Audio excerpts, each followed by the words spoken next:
How's it going, cinephiles? Dead Media here, and welcome back to Couch Kernels. Today we'll be discussing a movie that Alan Moore has hated since it was only a script. Who's Alan Moore? He's this guy. In all seriousness though, Alan Moore is responsible for a lot of the important dark comics from the 80s, many of which you've probably heard of through their movie adaptations. Some of these adapted works include From Hell, Batman the Killing Joke, Watchmen, League of Extraordinary Gentlemen, and V for Vendetta. He also notoriously disapproves of any movie adaptations of his work, but you would too if all of your adapted works were adapted, well, wrong. You're doing it wrong. While he was still writing comics, from which he recently retired, he actually started writing comics with the express intent that they could never be committed to film. So yeah, he was unhappy. But we aren't here to talk about Alan Moore, we're here to discuss one of the movies I mentioned. Well, we're waiting. V for Vendetta. This movie, as I said, is based on a comic book. My copy is signed by the artist. He even did a sketch for me. Now, the comic was written by Alan Moore and illustrated by David Lloyd between March of 1982 and May of 1989. What took you so long? This is because it was originally released as a series of black and white strips appearing across 26 issues of a magazine called Warrior, a British anthology comic published by Quality Communications. Warrior was cancelled, however, in 1985, and DC Comics opted to reprint the comics in color in 1988, and allow Alan Moore to complete the story. DC included the series in their Vertigo line of comics, a line meant for more mature readers. DC discontinued the Vertigo line a few years ago, but they didn't stop producing comics for more mature audiences. They created a new line called DC Black Label, under which they re-released many of their popular Vertigo titles, as well as publishing several other stories they were unlikely to do in their main continuity. The very first thing they released under Black Label was actually Batman Damned, whose first issue courted controversy when you could see the shadow of Bruce Wayne's bare penis for a frame, which shot the demand and price of the first printing of the issue through the roof, especially since they opted to remove that part of the image from all subsequent printings. I am way off track. Let's cover our criteria for this one. Today we'll talk about plot and writing, acting, soundtrack, effects, and dialogue. I don't like change! First, let's do plot and writing. We kind of have three fairly simple concepts here, but they mesh together to make one functional plot somehow. Some movies can't even manage that with one story. We have a story of a scared woman meeting a man who changes her entire outlook on life, helping her to become fearless. We have a story of a scarred man who is an unwilling former patient in a series of experiments sanctioned by a corrupt government. And finally, we have a story of a vigilante giving the people the courage they need and a symbol to stand behind in an effort to effect change by overthrowing a tyrannical, totalitarian dictator. Now what if I told you the vigilante, the man who changes the woman's life, and the scarred man bent on revenge are all the same man? Now how about we set all these stories in unknown in the not-too-distant future in England after a major virus wiped out around 100,000 British people. Now let's suppose the government is both extremely conservative and religious. Also, the United States have collapsed into a third world country after a major war, and are currently tied up in a civil war. This is a basic idea of what we're looking at with V for Vendetta, and for that intriguing smorgasbord, and the fact that they managed to make a political story that politics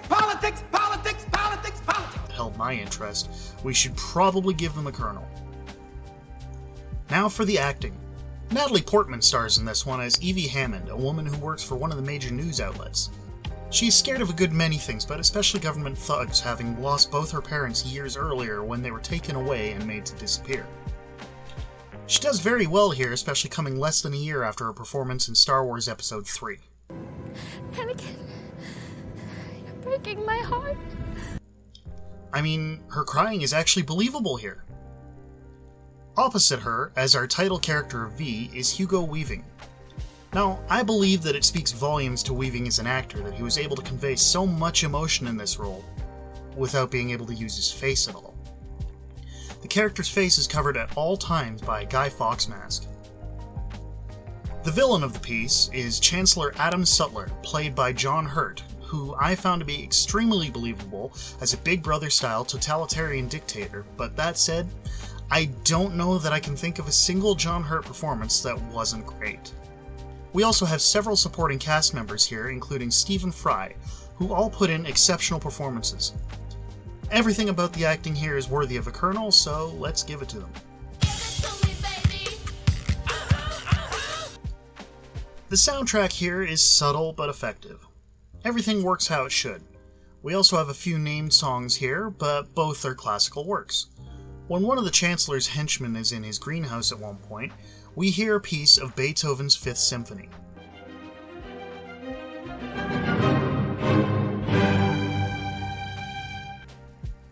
Lovely. The main character, by the way, seems to have a flair for the dramatic, or in some cases, perhaps the operatic. He destroys a few British landmarks over the course of the story, and each time he does, it involves a fireworks display and Tchaikovsky's immortal 1812 overture.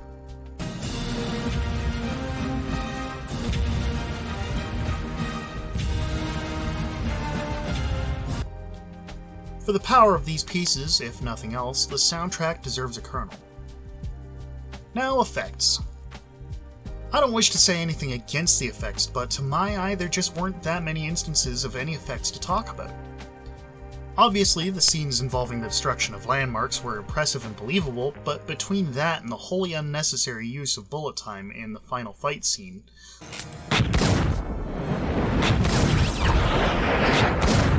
likely prompted by the involvement of the Wachowskis, whose Matrix trilogy only ended a few years prior, there just isn't much to the effects here, so I don't think we'll award them a Kernel.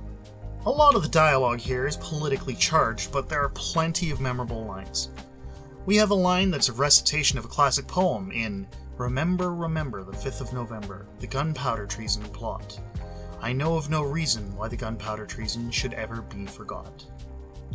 We have a political statement in "People should not be afraid of their government. Governments should be afraid of their people." Also, there's an interesting exchange between Evie and V early on. She asks him, "Who are you?" To which he replies, "Who? Who is but the form following the function of what, and what I am is a man in a mask." And she replies, "Well, I can see that." Then he counters with, "Of course you can. I'm not questioning your powers of observation. I'm merely remarking upon the paradox of asking a masked man who he is." Solid point there. Stephen Fry gets a good one too, stating, "You wear a mask for so long, you forget who you were beneath it." Late in the movie, a detective asks Evie, "Who was he?" And she answers, "He was Edmond Dantes, and he was my father, and my mother, my brother, my friend. He was you, and me. He was all of us." There's also a lengthy line with a whole lot of E-words. I'm gonna put it on screen instead of telling it to you.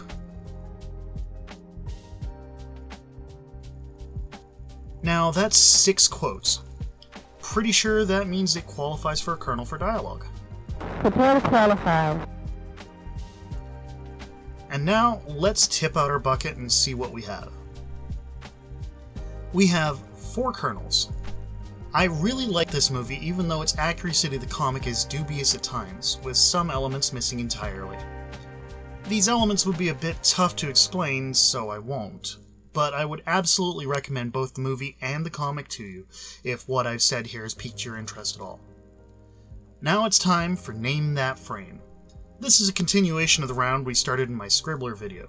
There were some very good guesses in the comments on that one too, but if you guys feel like changing your minds, final guesses are due this video, and we will reveal next time.